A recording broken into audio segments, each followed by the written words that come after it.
지난번에 그 전우영 교수님이 그 역사학자이신데 방송에 나와서 했던 이야기가 이제 있습니다. 이게 뭐냐면, 여러분 우리나라에서 그 아시아에서 그 동아시아에서 최초로 뚫은 해저 터널이 우리나라에 있다라는 사실을 혹시 아시나요? 그러니까 해저 터널을 최초로, 이 아시아권에서 최초로 뚫은 그 터널이 우리나라에 있습니다. 저도 가보지는 못했어요. 어디 있냐면 통영에 있는데, 통영 해저 터널이 그 최초로 뚫은 그 터널이라고 합니다. 해저 터널이라고 합니다. 그래서 이제 문화재로 지정이 되기도 했는데, 원래 이제 이 해저 터널이, 통영에 있는 해저 터널이 원래 이름이 원래 통영 폐합골 해저 터널로 이제 이름으로 문화재에 등록이 되려고 했었는데, 그 통영에 있는 시민들하고 그 역사학자들이 굉장히 그것에 대해서 반대를 했다라고 해요. 이름을 바꿔야 된다라고. 왜냐하면 이제 이 폐합이라고 하는 그 이름이 굉장히 우리한테는 좀 어떻게 보면 수치스러운 역사가 있기 때문에 그렇습니다. 이 통영 해저 터널이 만들어진 게 일제 시대 때 만들어진 겁니다. 그리고 일제 시대 때 만들어지고 일제가 거기에 그 이름을 붙인 거예요. 그러니까 우리로서는 좋은 이름은 아니지만 일본으로서는 그게 기록될 만한, 기억할 만한 이름이기 때문에 거기다 그 이름을 붙인 건데, 그 폐합이라는 게 누구냐면 사람을 이야기합니다. 역사상 유일하게 폐합이라고 불렸던 사람이 일본에 있는데, 여러분들 잘 아시는 사람이에요. 토요토미 히데요시라고. 뭐가 생각나나요? 그러면 임진왜란이 생각이 나겠죠. 이 토요토미 히데요시가 그 자기의 호칭을 폐합이라고 붙였습니다. 근데 원래 이제 그 호칭이 왕에 대한 호칭이 있는데, 보통 이제 제일 높은 거를 어떻게 하냐면 황제 폐하라고 이야기를 합니다. 황제에 대한 칭호고, 그 다음이 그 밑에가 전하라는 칭호입니다. 그리고 이제 왕이 아닌데 최고로 높은 위치에 올라간 사람을 뭐라고 얘기하면 하파라고 얘기합니다. 하파. 이제 보통 이 하파라는 이름 호칭은 아마 역사적으로 많이 있었고 중국에도 있고 우리나라에도 있습니다. 근데 이제 일본에도 그 호칭이 있는데, 이 토요토미 히데요시가 이 하파 중에서 전하보다는 낮지만 하파 중에서 최고로 높다라는 의미로 자기 스스로가 폐합이라는 호칭을 붙였어요. 그래서 폐합이라는 호칭으로 이제 자기를 부른 거예요. 그러면 이 통영 폐합골이라는 이름이 좋은 게 아니죠. 왜냐하면 임진왜란을 일으킨 이유가 이 토요토미 히데요시가 그 대륙에 대한, 섬이니까 대륙에 대한 야망을 가지고 우리나라를 침공한 건데, 그것을 막은 게 누군가요? 이순신 장군이죠. 그 통영 앞바다에서 그 전쟁이 굉장히 치열해 갖고 이순신 장군이 싸우면서 그 밑에 일본의 그 당시의 군사들이 굉장히 많이 수장이 돼 버린 거예요. 근데 그 토요토미 히데요시가 이루지 못한 것을 후대에 이제 일본이 우리나라를 침략을 해서 대륙으로 나가면서 그거를 기념하는데, 통영에 가서 이 바다를 지나가는데 이 해저 터널을 뚫은 이유가 뭐냐면, 자기들 조상의 시신이 여기 있는데 그 위로 배로 지나갈 수가 없다라고 해서 해저 터널을 뚫은 거예요. 그리고 토요토미 히데요시의 꿈을 우리가 이루었다라는 의미로 이제 폐합골이라고 이름을 지은 거예요. 그러니까 이름이 상징하는 게 의미가 있죠. 그러니까 우리나라에서 그것을 이제 지금은 통영 해저 터널로 바꿔서 그렇게 부르고 있습니다. 통영에 가시면 한번 가보시면 좋을 것 같아요. 뭐 길진 않고 한 500m 정도 된다라고 합니다. 그러니까 우리가 요즘 같은 시대에도 어떤 이름을 가지고 그 이름이 갖는 상징성을 우리가 생각을 하잖아요. 그리고 의미를 생각을 합니다. 그러니까 이름이 어떻게 짓느냐, 또 어떤 이름을 갖고 있느냐에 따라서 우리는 그것을 통해서 수치스럽게 생각하기도 하고, 때로는 또 되게 자랑스럽게 생각하기도 하는 거죠. 그러니까 이름을 보통 지을 때, 어떤 상징물에 대한 이름을 지을 때는 굉장히 심사숙고하고 여러 가지를 고려하게 되어집니다. 그러니까 여러분들 그게 뭐 당연하게 우리도 마찬가지 아닌가요? 여러분 아이들의 이름을 지을 때 아무렇게나 이름을 지으시나요? 아니죠. 의미를 가지고 지으시잖아요. 물론 예전에 이제 신분제도가 있을 때 뭐 평민이라든가 아니면 이제 노비들 같은 대부분 그 이름에 의미가 있어요, 없어요? 없어요. 그냥 말 그대로 그냥 나오는 대로 그냥 지은 거예요. 그러니까 개똥이, 새똥이라는 이름이 그때 그렇게 등장하게 되어지는 거죠.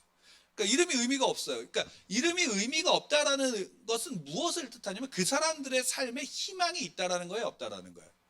없다라는 거예요. 그러니까 우리가 가난하던 시대 속에서도 많은 분들이 자녀들을 많이 낳았을 때 자녀들의 이름을 대부분 다 어떻게 되면 그냥 생각나는 대로 지어요. 의미가 없이. 그래서 순이라는 이름이 굉장히 많은 거예요. 그냥 뭐 한자 이런 거 생각 없이 그냥 순이, 영이 뭐 이런 식으로 지을 때가 참 많았어요. 물론 이제 좀 그 다음에 그 이후에는 부모들이 좀 의식이 생기고 여유가 생기니까 아이들의 이름에 뭐냐면 의미를 두죠. 그리고 의미를 둔다는 것은 소망을 담는 거예요. 왜? 이 아이에게 이 이름의 의미대로 어떻게 하냐? 살기를 바라는. 또 그로 말미암아 우리 가문이 어떻게 했느냐? 다시금 일어서기를 바라는 소망을 다룬 거죠. 그러니까 이름이라는 것은 그런 거예요. 이름을 막 짓는다라는 것은 소망이 없는 인생이다라는 것 같은 거예요. 그래서 예전에 가난했을 때도 아이들 중엔 특별하게 이름을 짓는 아이들이 있어요, 없어요? 그 중에 있죠. 왜? 그 아이에 대한 기대를 담고 희망을 담은 거예요. 이름 속에 그게 담겨져 있거든요. 그러니까 여러분 이름을 잘 지으셔야 돼요. 저희 아이도 이름을 지을 때 굉장히 고민을 많이 했어요. 그리고 그 이름을 지을 때 굉장히 나름대로 의미를 가지고 그 이름을 지은 거죠. 저희 교회 이름을 지을 때도 마찬가지였어요. 교회 이름을 지을 때도 그냥 생각나는 대로 지은 게 아니라 그 안에 의미를 담고 그 의미로 말미암아 이름을 지은 거죠. 예수 누리라고 지은 그 자체는 그러니까 이중적인 의미로서의 누리라는 의미를 가지고 있습니다. 어떤 거냐? 하나님을 예수님을 누리다라는 그러니까 믿음으로 말미암아 은혜를 누리다라는 의미가 있고 또 하나는 누리가 우리나라 언어로 나라라는 땅이라는 의미도 가지고 있습니다. 그러니까 하나님의 나라가 임하죠. 누구를 말미암아? 예수님이 이 땅에 오심으로 말미암아 하나님의 나라가 이 땅에 임한 겁니다. 그러니까 하나님의 나라에서 하나님의 백성으로 하나님의 은혜를 누리는 것, 예수 그리스도의 구원을 누리는 것, 그게 바로 누구냐면 성도들인 겁니다. 그게 그 이름이 갖는 의미를 가지고 있죠. 근데 이 이름에 대해서 좀 더 특별하게 우리에게 기록해주고 있는 것이 뭐냐면 성경입니다. 성경은 이름에 대해서 굉장히 의미를 깊게 합니다. 그래서 때로는 이름을 바꾸기도 하죠. 대표적인 인물이 누굴까요? 이스라엘, 야곱의 이름을 바꾸셨죠. 또 우리가 아는 아브라함의 이름도 바꾸신 거예요. 왜? 이름을 바꿨다라는 것은 원래 가지고 있는 이름이 나쁘다가 아니라 그 이름이 원래 가지고 있던 이름이 바뀌어서 누구의 이름으로 바뀌냐면 하나님의 이름으로 바뀌는 거예요. 그리고 그 하나님의 이름을 바꿨다라는 것은 뭐냐면 그 이름 안에 누구의 뜻을 담고 있냐면 하나님의 뜻을 담고 있는 거예요. 그래서 아브라함이 좋은 아버지라는 그런 의미도 있지만 아브라함으로 바뀌면서 어떻게 돼요? 열국의 아버지가 되는 거예요. 사레가 나의 공주, 나의 왕녀라는 의미가 있지만 사라로 바뀌면서 왕녀가 되는 거예요. 공주가 되는 거예요. 그리고 어떻게 보면 여장부라는 의미를 담고 있어요. 그리고 그것은 결국 하나님이 풀어주시죠. 뭐냐면 열국이 누구로 말미암아 나냐면 사라를 통해서 이 땅에 나오는 거예요. 아브라함과 같이 열국의 아비가 되고 열국의 어미가 되는 거. 왜? 그게 누구의 뜻이니까? 하나님의 뜻이니까. 그 하나님의 뜻이 거기에 담겨져 있는 거예요. 그러니까 이름이라는 것은 단순하게 그 이름을 부른다라는 것으로 끝나는 게 아니라 그 이름에는 그 이름을 지은 자의 뜻이 담겨져 있고 그 이름을 말미암아 그 이름의 뜻으로 그 뜻으로 말미암아 어떻게 돼요? 그 이름대로 살아가게 되어지는 거예요. 그게 담겨져 있어요. 그러니까 성경에서 때로는 그 사람의 이름이 진짜인지는 모르겠지만 미련한 자라고 하는 이름도 있어요, 없어요? 있죠. 그 사람의 진짜 이름인지 별명인지 모르지만 성경은 기록하고 있어요. 뭐냐? 그 사람의 좋은 이름을 기억하는 게 아니라 그 미련한 자로 기억하고 있어요. 왜? 그가 하나님의 뜻을 버린 자이기 때문인 거예요. 하나님의 뜻을 버린 자. 구약 성경에서 그것을 계속 기록하고 있는 거죠. 더군다나 여러분 기독교인들에게 있어서 여러분들 항상 기도할 때마다 누구의 이름으로 기도하나요? 예수님의 이름으로 기도하죠. 왜 예수님의 이름으로 기도할까요? 예수님이 그렇게 기도하라고 하셨어요. 그죠? 내 이름으로 너희가 아무것도 구하지 않았어. 이제는 구해라. 내가 그것에 대해서 너희는 받을 거야. 내 이름으로 구하면 너희는 받을 거야 라고 말씀하셨어요. 그래서 예수님의 이름으로 기도하는 거예요. 근데 단순하게 이게 조금 더 깊은 의미가 있다는 사실을 우리가 좀 더 알 필요가 있어요. 뭐냐? 오늘 말씀을 특히 보면 사도 베드로와 사도 요한이 우리가 지난주 봤지만 40년 동안 걷지 못했던, 일어서지도 못했던 그 사람을 건강하게 했어요. 건강하게 한 것으로 말미암아 예수 그리스도를 전했죠. 근데 제사장들과 사두개인들 또 성전의 관리자들이 그들 베드로와 요한을 붙잡고 그들의 앞에 세워서 뭐라고 얘기하냐면 무슨 권세로 이렇게 하니? 누구의 이름으로 이렇게 하는 거야? 라고 그들에게 묻죠. 마치 이제 예전에 예수님에게 너 무슨 권세로 이런 일을 행하니? 라고 예수님께 물었던 것처럼 똑같이 행하는 거예요.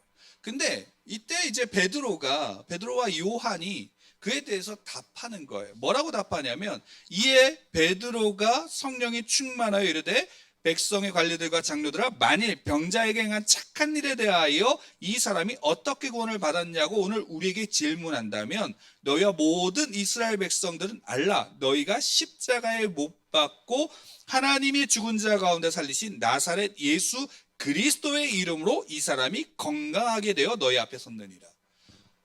이 재밌지 않아요? 이 다음에 계속 이야기되어지는 게 뭐냐면 그 이름에 대한 부분이 계속 나와요. 그러니까 권세자들이 물어요. 야, 무슨 권세로 그러는데 누구의 이름으로 하는 거야? 라고 묻지요.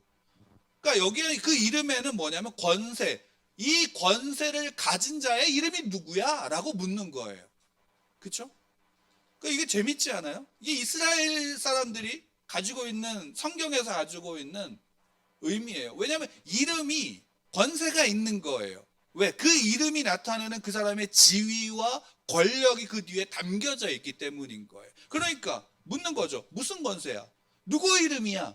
그러니까 이들이 대답하는 거예요. 누구의 이름으로 이렇게 했다?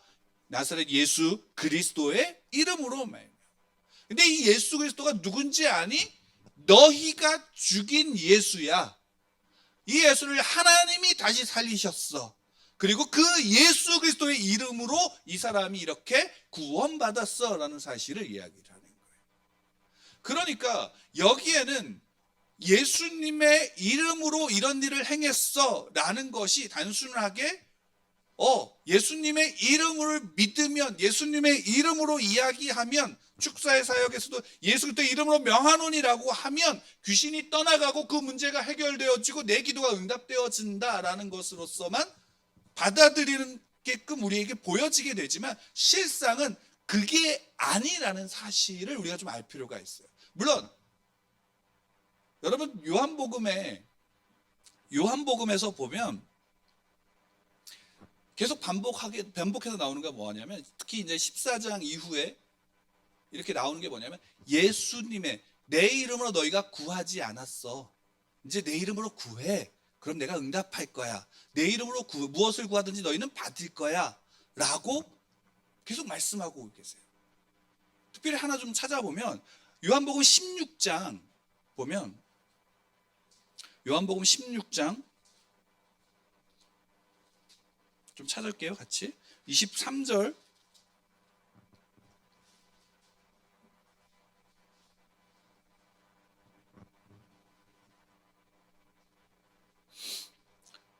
27절 요 부분입니다. 같이 좀 읽을까요? 좀 길지만 함께 읽겠습니다. 시작. 그날에는 너희가 아무것도 내게 묻지 아니하리라. 내가 진실로 진실로 너희에게 이르노니 너희가 무엇이든지 아버지께 구하는 것을 내 이름으로 주시리라. 지금까지는 너희가 내 이름으로 아무것도 구하지 아니하였으나 구하라 그리하면 받으리니 너희 기쁨이 충만하리라. 이것을 비유로 너희에게 일렀거니와 때가 이르면 다시는 비유로 너희에게 이르지 않고 아버지에 대한 것을 밝히 이르리라. 그 날에 너희가 내 이름으로 구할 것이요 내가 너희를 위하여 구하겠다 하는 말이 아니니 이는 너희가 나를 사랑하고 또 내가 하나님께로부터 온 줄 믿었으므로 아버지께서 친히 너희를 사랑하심이라. 분명히 예수님이 말씀하시면 너희가 지금까지 나의 이름을 구하지 않았는데 구해라.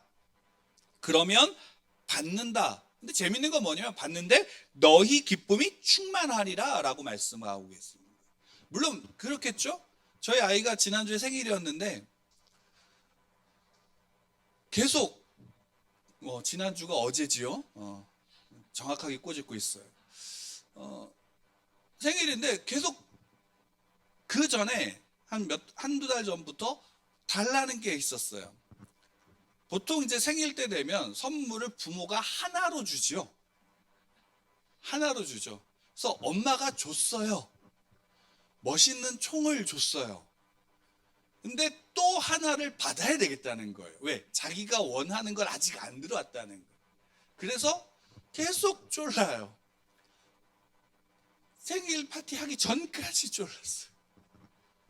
그래서 주문해 놓고 숨겼다가 나중에 이제 주는데 다른 건 들어오지 않죠.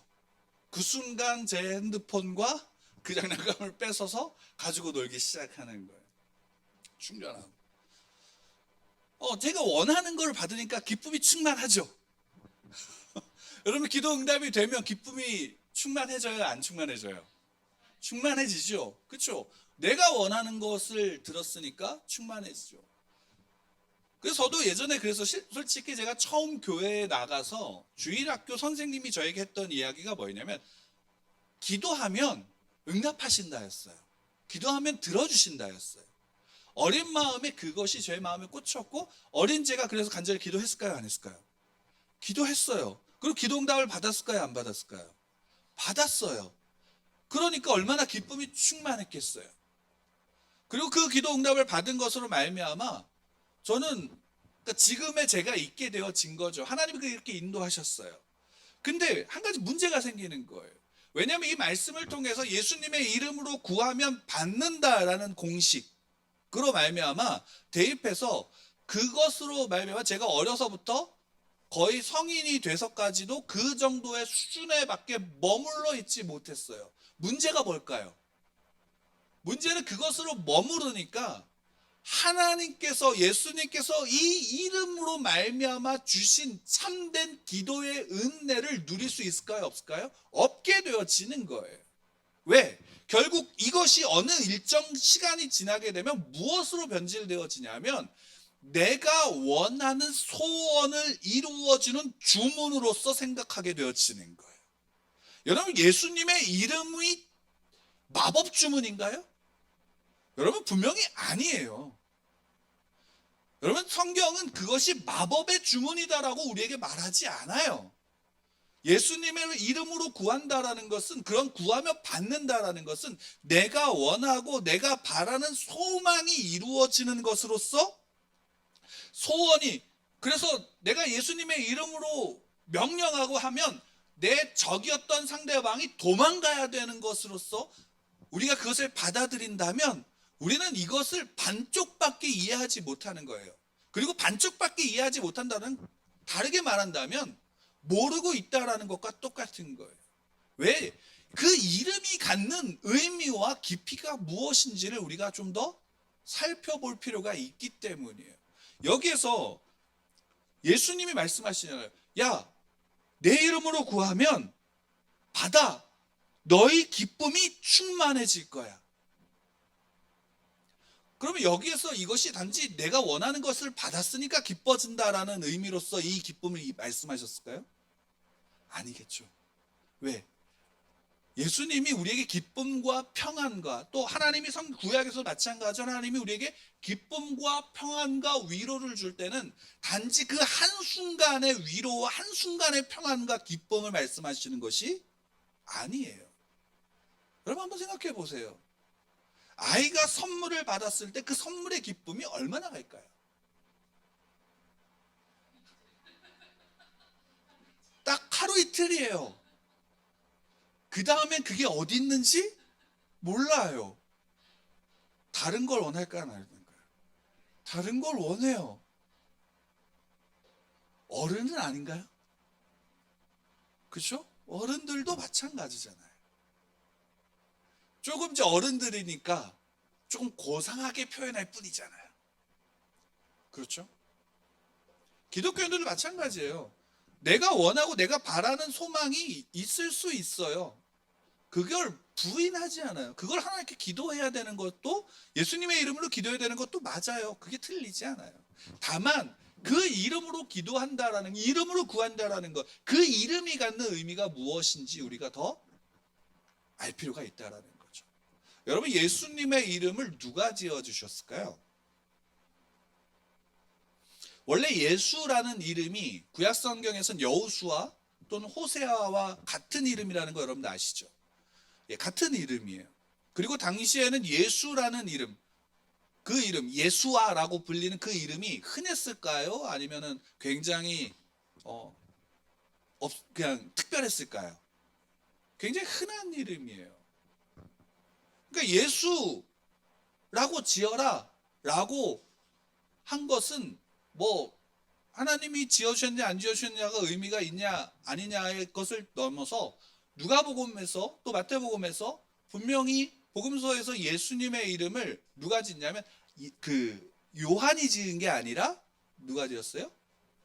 주의 사자가 하나님이 그 이름을 주셨죠. 예수라 하라. 그리고 그 이름의 의미는 뭐냐면 임마누엘, 하나님이 너희와 함께 하신다라는 의미를 갖고 있는 거죠. 그러니까 이 예수라는 이름을 하나님이 주셨다면 이 예수라는 이름에 무엇이 담겨져 있냐면 누구의 뜻이 담겨져 있냐? 하나님의 뜻이 담겨져 있는 거예요. 그렇지 않겠어요? 하나님의 뜻이 담겨져 있는 거예요. 하나님의 구속의 역사가 그 예수라는 이름에 담겨져 있는 거예요. 그래서 예수님은 이 땅에 오셔서 자기에게 주신 하나님의 뜻 앞에 어떻게 하셨어요? 그래서 순종하신 거예요. 그래서 그 순종으로 말미암아 구원의 문이 열리게 되어진 거죠. 그래서 예수 그리스도의 그 이름 외에는 구원을 얻을 만한 다른 이름을 우리에게 주신 적이 없다라고 말씀하시는 거예요. 예수 그리스도는 누구의 뜻을 담고 하나님의 뜻을 담고 있는 이름이기 때문이에요. 하나님의 의지가 담겨 있고 하나님의 권위가 담겨져 있고 하나님의 권세가 그 속에 그 이름 안에 있기 때문에 예수 그리스도의 이름으로 기도할 때 하나님의 뜻이 성취되어지는 거예요.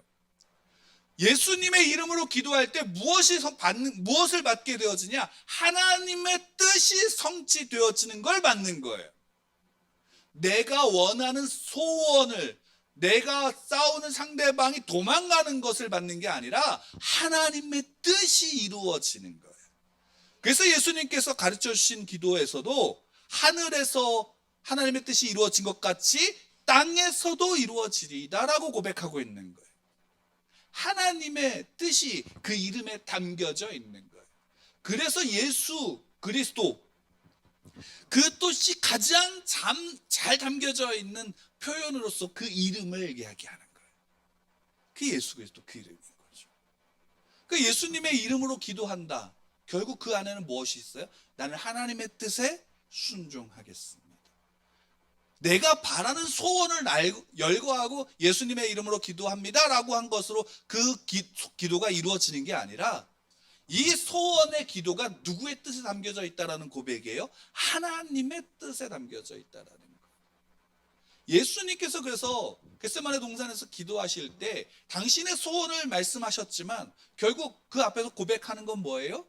하나님의 뜻대로, 하나님의 뜻대로 이루어질 것을 고백하시는 거예요. 그게 기도인 거예요. 내가 원하는 소원이 이루어진다가 아니라 내가 원하는 소원이 하나님의 뜻 가운데서 이루어지는 거예요. 그게 예수 그리스도의 이름으로 기도하는 이유예요. 예수 그리스도의 이름을 믿으면 구원받는다. 왜 구원받아요?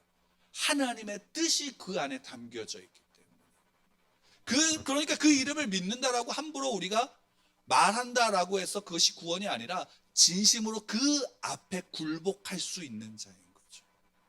그 고백이 우리의 신앙이 그 안에서 자라게 되어지는 거예요. 그러면 신앙이라는 것은 결국 자라면서 그 이름의 뜻 앞에 내가 굴복하게 되어지고 그 이름의 뜻 앞에 순종하며 나아가는 게 우리의 믿음의 삶인 거예요. 그래서 예수님이 말씀하고 가르쳐 주신 것 속에 무엇이 담겨져 있냐면 하나님의 뜻이 담겨져 있는 거예요. 그래서 요한복음 15장에서 포도나무의 비유를 통해서 그것을 말씀하시는 거예요. 나는 포도나무에 너희는 가지니 너희가 내게 붙어 있으면 너희는 열매를 맺는다라는 거예요. 왜? 아버지의 뜻이 나로 말미암아 너희에게 흘러가고 그 아버지의 뜻이 열매로 맺혀지게 되는 거예요. 누구로? 여러분의 삶 속에서 그 열매를 맺혀지게 되는 거예요. 내가 맺는 게 아니에요. 내가 전도해서 데리고 앉힌 게 열매가 아니라 하나님이 나로 말미암아 하나님의 사람을 불러서 그에게 하나님의 뜻을 성취시키는 게 그 하나님의 열매가 되는데, 그때 누가 사용되어지냐면, 누가 통로가 되어지냐면 여러분들이 통로가 되어지는 거예요. 그러면 그건 영광스러운 일이 되는 거죠. 영광스러운 일이 되어지는 거예요. 최근에 우리나라의 미국의 국방부 장관하고 국무부 장관이 왔다 갔대요. 뭐 어떤 이야기를 했는지 모르겠어요. 근데 중요한 건 이거죠. 그 둘이 왔어요. 그럼 그 둘이 단순하게 한 개인으로서 한국에 왔다가 우리나라 관리들을 만나고 돌아가는 걸까요? 아니면 미국이라고 하는 미국 대통령의 위임권을, 그 권세를 받아서 온 걸까요? 미국을 대표해서 그 대통령의 권세를 받아서 온 거죠. 근데 그가 어떤 일을 처리해서 잘 처리하게 되어지면 그 미국이 이익을 받으면 누가 영광을 받아요? 그 온 사람들이 영광. 반대로 말한다면 그 사람들과 만난 우리나라 장관들이나 누구는 대한민국의 대표로 만난 거죠. 대표로서 대통령의 권세를 받고 만난 거예요. 그래서 그 일들이 잘 해결되어졌으면 그 장관 내가 다 했어 라고 말할 수 있어요? 없어요? 없어요. 왜? 대한민국이라는 나라와 모든 국민과 대통령의 권세가 그에게 위임된 것이기 때문에. 다만 잘하면 칭찬을 받아요, 못 받아요? 받죠. 왜? 그 일을 누구를 통해서 이루어졌으니까? 그 사람을 통해서 이루어졌으니까. 그리스도인이 그와 같은 거예요. 여러분들은 하나님의 권세를 예수 그리스도의 이름으로 말미암아 힘입고 대표로 여러분들의 자리에 서서 예수 그리스도의 이름이 여러분들을 통해 세상에서 드러나게끔 살아가므로 하나님의 사람이 여러분들을 통해서 하나님의 뜻을 발견하고 그 자리에 나와 하나님의 영광이 그 안에 비춰지는 거예요. 그러면 여러분들이 그로 말미암아 그 영광의 열매를 맺게 하는 하나님의 영광에 참여하는 자가 되는 것이고 그 칭찬을 받는 거예요. 5달란트 받은 자, 2달란트 받은 자, 1달란트 받은 자가 결국 그 달란트의 비율을 말미암아 말씀하신 게 그거예요. 왜? 이 권세, 달란트를 줌으로 말미암아 주인의 권세를 그 종에게 위임하신 거예요. 그리고 그 종은 그 권세를 가지고 와서 장사를 했을 때 사람들은 그 종을 보는 게 아니라 그 주인을 보고 그 장사에 함께 하는 거죠. 근데 칭찬은 누가 받아요? 주인은 그 종을 칭찬하는 거예요. 왜? 네가 작은 일에 충성했으니 큰 것으로 받겠다. 더 큰 것을 받기겠다라고 말씀하시죠. 여러분, 우리가 그리스도인들이, 하나님의 사람들이, 백성들이 이 땅에서 예수님의 이름으로를 주문으로 남발하고 있는 것이 오늘날의 현실이에요. 여러분, 이게 주문이 아니에요. 이 주문을 외우면 뭔가 이루어지는 마법 주문이 아니라는 사실을 여러분들 기억하시고 그 이름이 갖는 의미와 뜻을 여러분들 더 분명하게 아실 필요가 있어요.